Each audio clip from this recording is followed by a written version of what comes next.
swap seats. Oh, Or yeah. just swap seats or something, Just just so the we can have paper. the observation papers. Oh, lovely.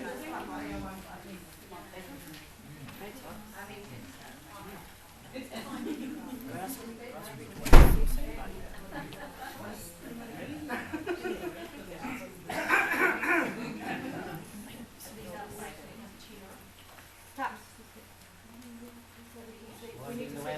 we need to see colour. Because when I sit there, I move my chair back. Because you know. Oh, kia ora no whānau. Nau mai, waki mai. Tuatahi he mihi ki a koe e te matua.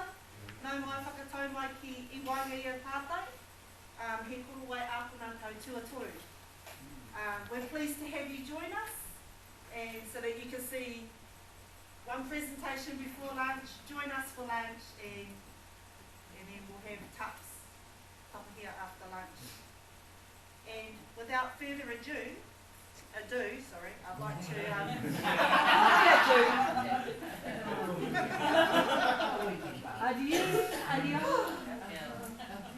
I'd like to welcome our next presenter, who no te awa o whanganui, ngā Pairangi, introducing his rangahau on using kai as a conduit to inspire rangatahi in achieving skills to sustain themselves, their whānau and iwi.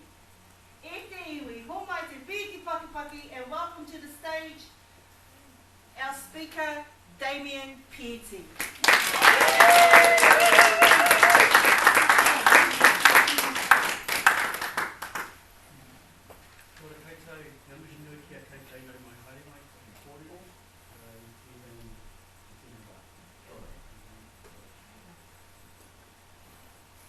Firstly, just my introduction, just to see what I'm going to be covering over the next 30 something slides. This is more an appreciation of my mahi that I've been, this is my pathway, this is my mahi that I've been spending a lot of time on. So some components you might recognise from previous presentations, but this whole couple of years has actually been a journey which we're still on.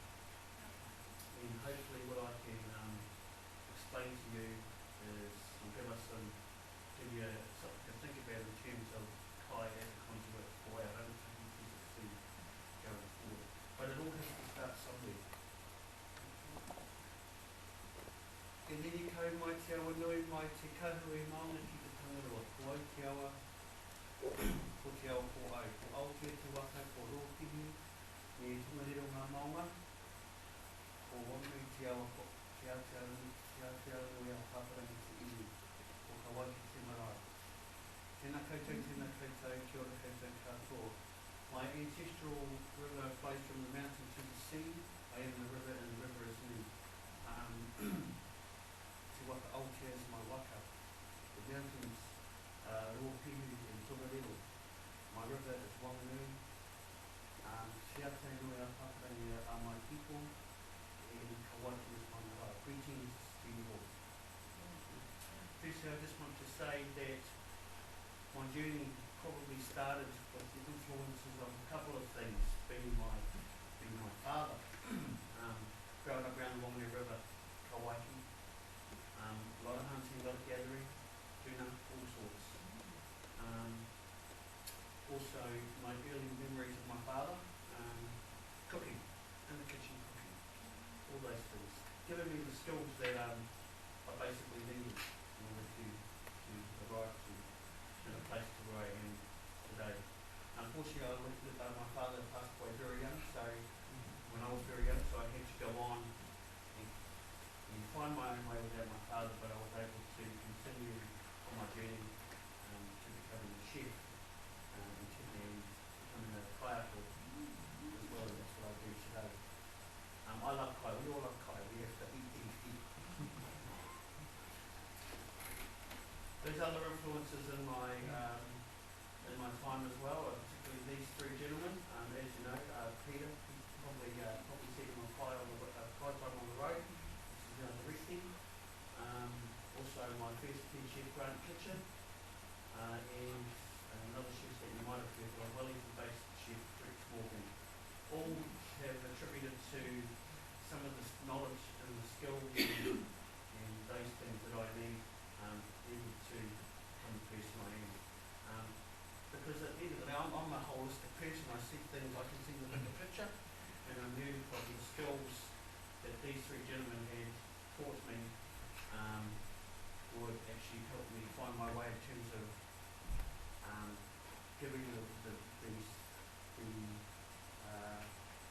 skills and the education that our tauira need in order to succeed in terms of what they're doing. A little bit of influence about those guys that have influenced me, and also the formal qualifications that I've obtained. This is my chef course back in 1999.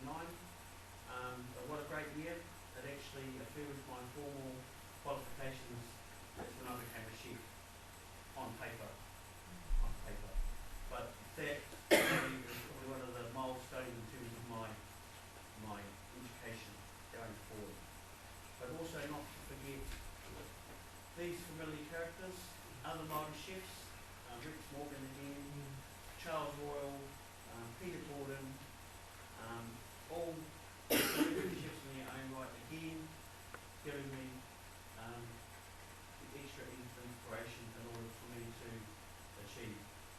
But I suppose this is some of the books that I've obtained over the years that have taught me not just the recipes and ingredients, but to tell me, to explain to me, what these guys have also published in terms of recipes, but also just about their background as well and where they come from, similar to my own.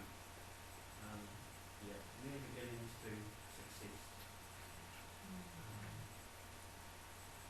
As you can see, I like using a lot of pictures. I'd rather tell a story. But really important for me because it just gives people the basis of what I'm about to explain to you very shortly in terms of teaching tauira. But probably for me, the culinary competitions was a platform for me to really excel. It wasn't until I won a gold medal at this competition in Auckland, a national event, being a Māori, that sort of affirmed me as being a chef, a cook. So and I've continued with that even into my current role as I'm now a culinary judge. I judge all over the country and hoping to move overseas and do a little bit of judging as well. So those type of things. Very important, particularly when you are giving examples of my own experiences to tauira, because even though you're teaching them the knowledge, they love hearing stories. They love hearing stories about what I've done and what others have done. Okay, as we get into the next slide, I was lucky enough to attend Te Toi Tauira conference that was held at UCOL just not long ago, probably last month I think, and Mason Jury was our speaker, and he this sort of resonated with me because to me he was explaining where we are in terms of modern tertiary education, looking at our age groups, our level of study, the gender of course we know, the disciplines that are underrepresented, and as you can see the completions as well. Pretty much all common information, but that's at a glance that's what it looks like. Okay, and he used these exact points in his PowerPoint, and I thought, well, that's a really good launching platform for particularly as I get into the next part. Now, as a conduit, yes, the teaching side of teaching tauira had started a couple of years ago, and one of the schools, and I always talk about this school, it was the school that my son's going, it's this college here, because it's about giving rangatahi an opportunity not just to learn about kai. Now this is an example of kai as a conduit. I wasn't out there to teach them how to be chefs or cooks. It was about teaching them the skills in terms of what they're going to do the next step. So for example, a lot of these boys may go to work, may go to university, but what was important to me was giving them enough skills in order to take them to the next step. Okay, and if that meant they had a food hygiene qualification or a barista qualification or anything that's basic like that, they could use that in order to get part-time mahi while they were studying. And I felt being out there, I was able to be the tuakana teina, sharing with my own experiences, but also as a direct result, I was able to give my son, my own son who's 13, the opportunity to visit the school. And again, Kai to me, and my boys have been part of my journey. Kai to me has given my son, my direct family, opportunities to start with tertiary education. Now that it didn't just end there, I was able to also reciprocate this in other secondary schools. And this is a couple of years ago. Napier Boys, William Polizo, but at this point I was able to use my cooking competition experience and go and help train some of these schools. So I started adopting the schools, and we were that successful in 2009. Napier Boys went away and they kicked some ass. They went up to Auckland. They went up to Auckland and got 4th in the country. And also William Polizo was my second team that I coached in 2011. And they also won the regionals. But you know, that was just was an opportunity for me to share my own knowledge in terms of giving this tauira here, these tauira an opportunity to gain some important skills, but also their qualifications. Now, I'm not sure if they've all gone on to Sheffield, but I'm sure they've gone on to do some good things.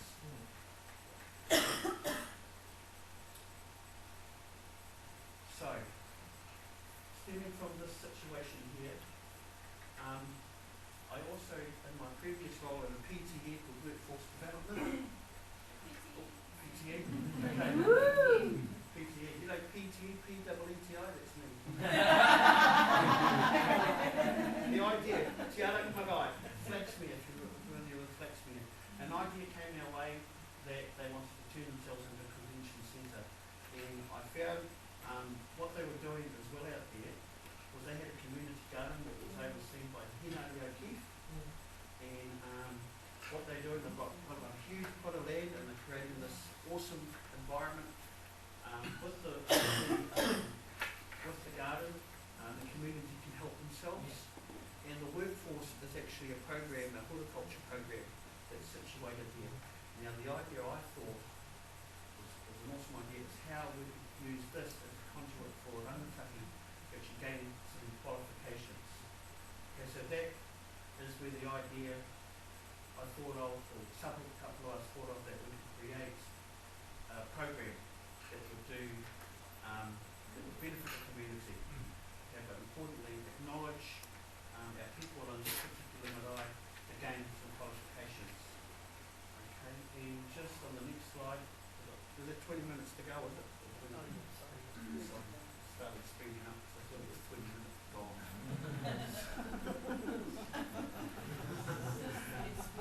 Keep going. Okay, so the one I'm really going to touch on is Te Arangi Marae, but just to give you the other mahi that they do in the community is Tunu Kai, which is a mobile barbecue. Also, that's Tate Randall is in there. He's got a big involvement with the marae, so again there's some more rangatahi or rangatira involved as well. But also the main objective at the time was to see if we could create an educational program for this particular marae. So, again, I'm just going to pull in Mason Jury's comments. Now, this is one of his questions: what is the high level of aspirational outcome goal for Māori tertiary education? Now, he had this really cool little framework, I think, that he created called Tama. And this is, the whole conference was about how to dealing with retention and completion rates for tertiary providers in Aotearoa, particularly with Māori students. So I took this little model here and I created a new one. This really resonated with me. Then acronym Tama. Okay. So I come up with this one. TA, tauira accomplishment, recognising that we as kaiako become part of the student's journey. And that's what I really believe. We are part of the journey. We're not there just to be kaiako, but we're there reciprocal, we're there to support them, and where they go, we go. Okay. But also, at the end of the day, I saw this, and it's always a statement that I like to use, and I've actually found something that's going to fit into, recognises that we as kaiako contribute to the students, whānau, hapu and iwi. And the reason I say that is because it's like you all, when you see a tauwera, you don't just see them, you see everything else, your wānau, your hapu, your iwi. And that's a really strong statement for me, because that's what I see, that's what I see. And in doing so, this was also presented at the conference as well. Māori will be able to live as Māori, to Māori, enjoy good health and high standard of living, to order, be citizens of the world, to te ao. Because citizens of the world we are, because of communications and media, we don't, nothing just finishes here in Aotearoa. A lot of our people will get overseas.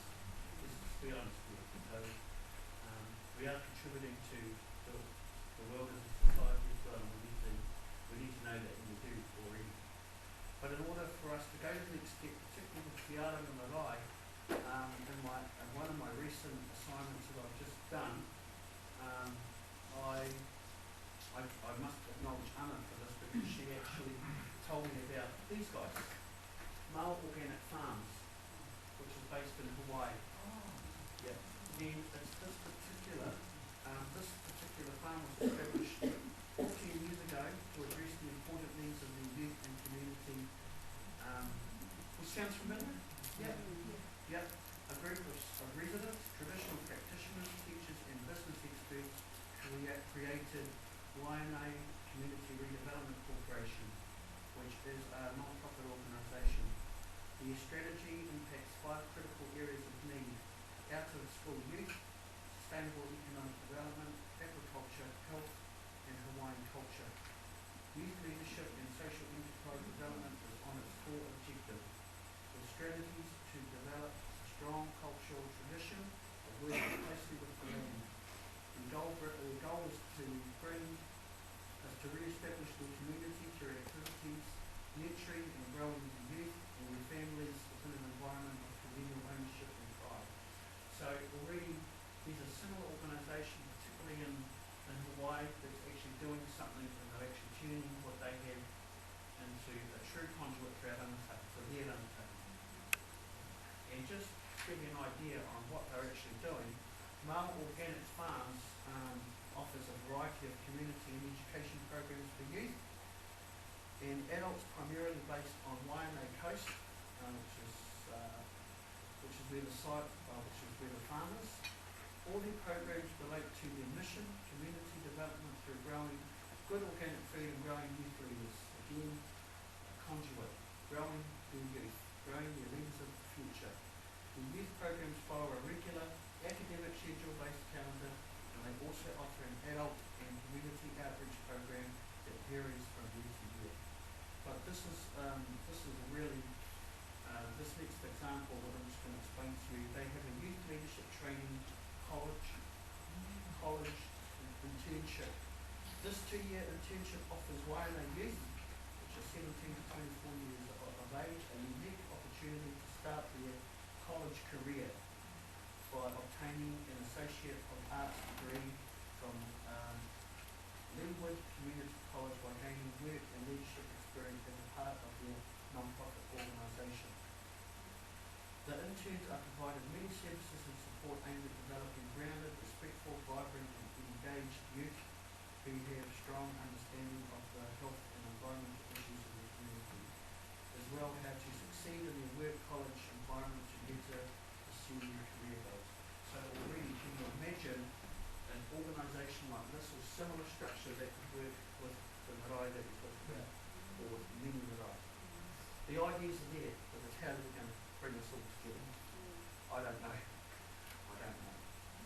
That's why I'm working on it. Okay, but what I can tell you is my teaching practice. I had 6 participants in my ranaho, aged between 18 and 50. And this is a couple of the questions that I asked. more students. So these guys are part of the diploma program. And this is really another stage that I believe is going to contribute to that vision of creating a marae-based catering program, which we're going to talk about a bit later. But some of the questions that I had asked of my tauira was, can cooking contribute to the success in other areas? And I expected them to say it, and it was yes. Of course it is. Also, can completion research question. Straight there. So it was meant to be something like can complete. What do you see yourself doing on completion of your study? Yes, that's the one. What do you see yourself doing? See, I do read your mahi. That was meant to happen. We staged that, it was planned. So, yes, and the response was yes. Yes. I mean, a lot of them will go overseas, that's what they want to do. But and there was one respondent that said they would like to further the education and the local qualifications. If not in cookery, there's definitely another program like business, things like that. And also chefs, cooks that inspire you. Of course, they're going to say family, but also some of the chefs that I had mentioned on the previous slides, like the Rex Morgan, and Peter Pewsey, and people like that. So, the reason why I've talked just briefly about this particular program is because this is one of the vehicles that's going to create the marae-based catering program that's actually going to get us creating this program for marae. Reflection, where to from here? Well, Manaaki Marae is an existing program that's currently being reviewed. And the thing is, how am I going to get this program, the venue, and everything else that I need in order to get us to a place where this conduit, this course, this program will be able to create that conduit for tauira to succeed, and particularly in the cooking area. That is the question, really. This has been reviewed by the Māori Qualification Service of NZ.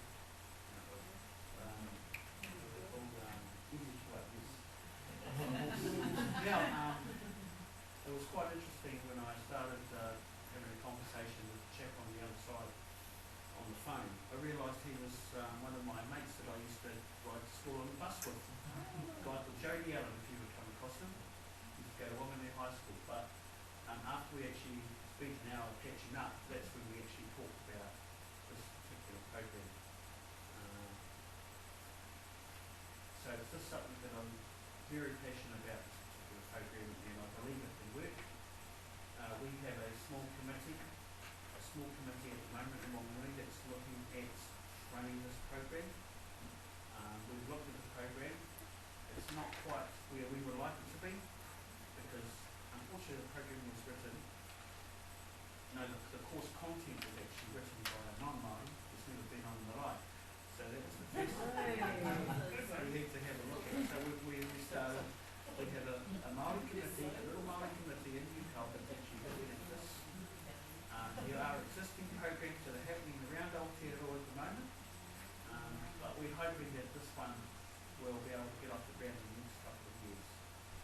So that's my reflection. That's going forward, this is achievable. There's the right people and definitely chefs that know what they're talking about. Yeah. And I think at the end of the day we can achieve this. This is our ultimate goal.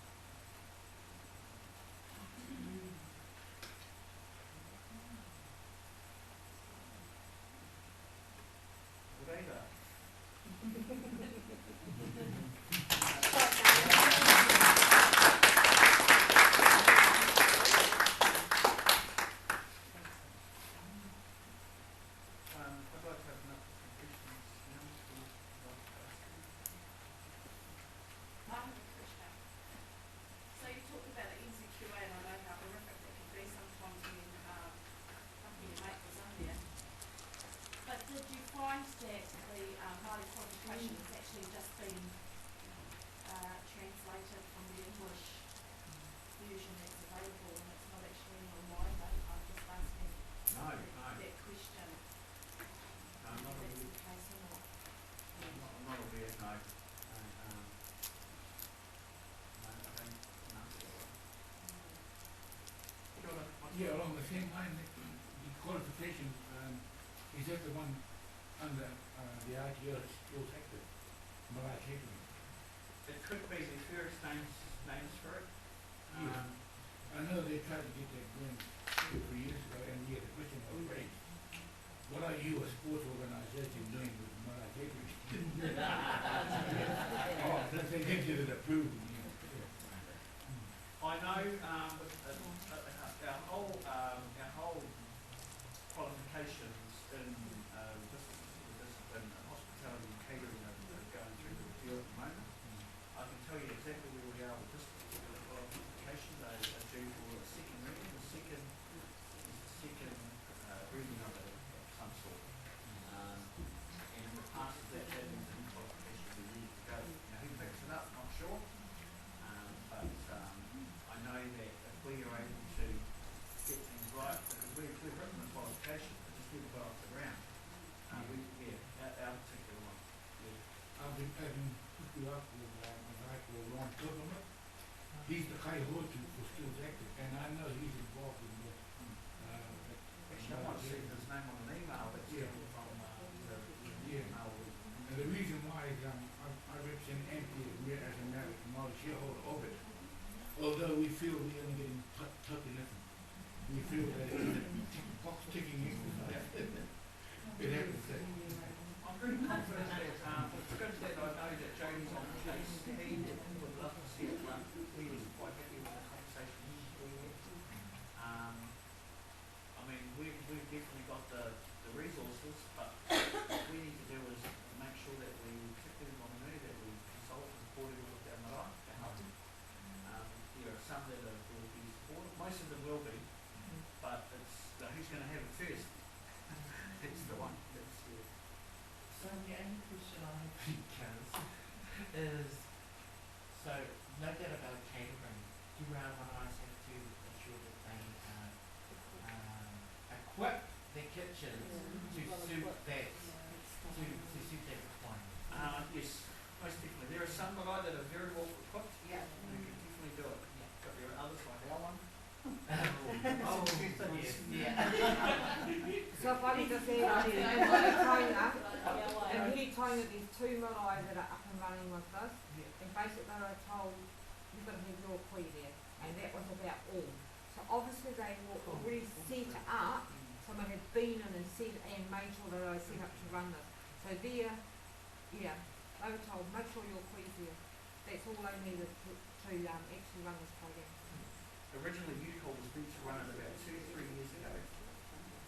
However, when they had they did it in they were doing it in partnership with another organisation, but it was the police checks through the other organisation that caused the program not to run, because that's when quite a lot of tauira decided to withdraw. So we're coming up with other ways, options. You know, this could be a little to pathway program or a youth guarantee program. You know, to pathway tauira to a listen through program. But those are just ideas that we're just up. But happy to say we've got a really good group that are passionate about it. Yes. So, it is being held at Marae. Does, or would the program have an onus on Indigenous food?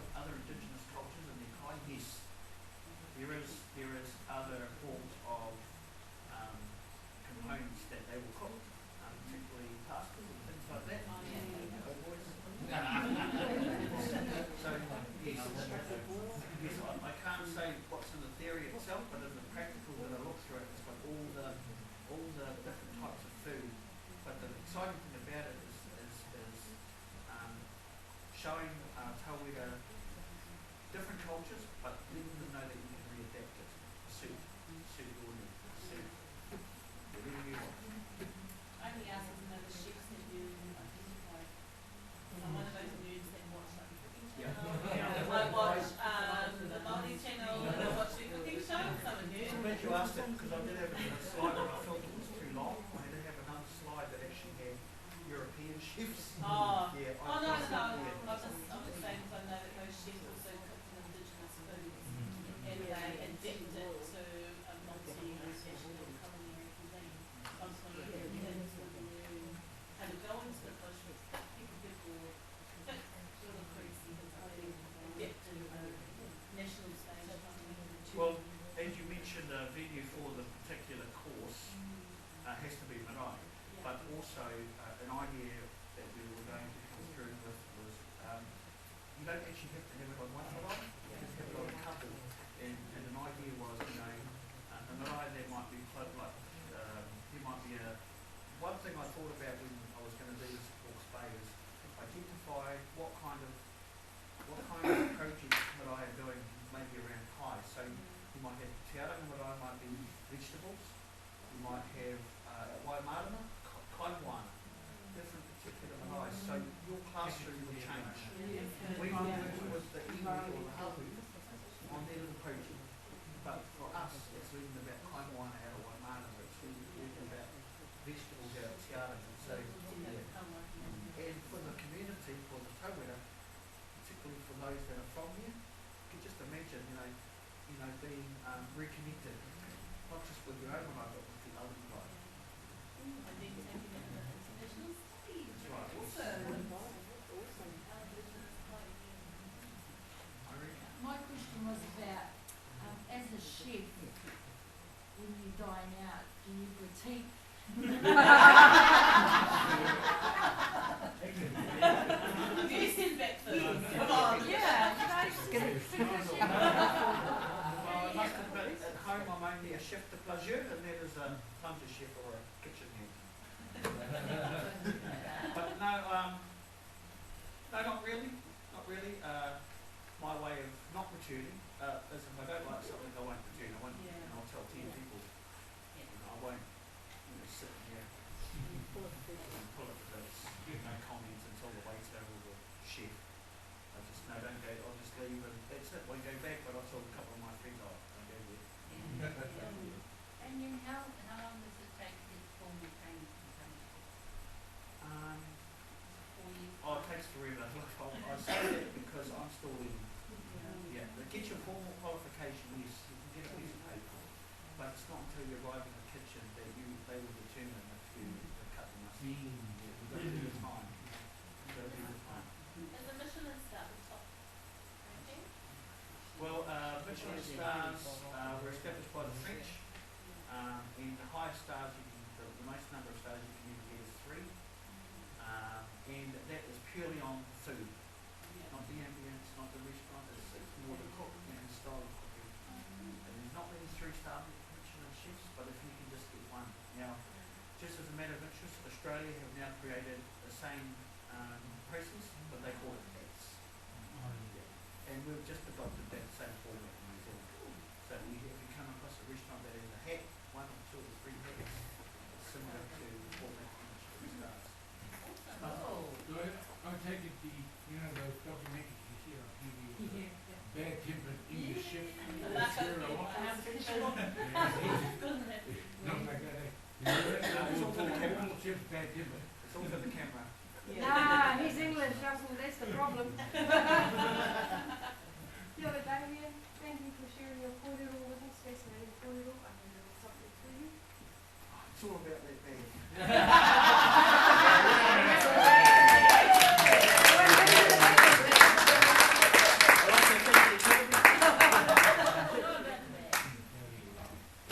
Speak about the It's all place. about the bag, about the bag. Speak about the place. About the bag. Wow, wasn't that just yummy delicious? So yummy delicious, it's now taking us up to lunchtime. And I can't wait to see it actually rolled out across our marae, Damien. Looking forward to seeing it. Hopefully marae around the country will come up to scratch and upgrade their kitchens to be able to run those courses. So whānau, 12:30, 5 minutes, it's lunchtime, we're down in the kitchen, take our manuhiri down, have some kai with us, and then we're back here at 1 o'clock. 1 o'clock. See you then, whānau.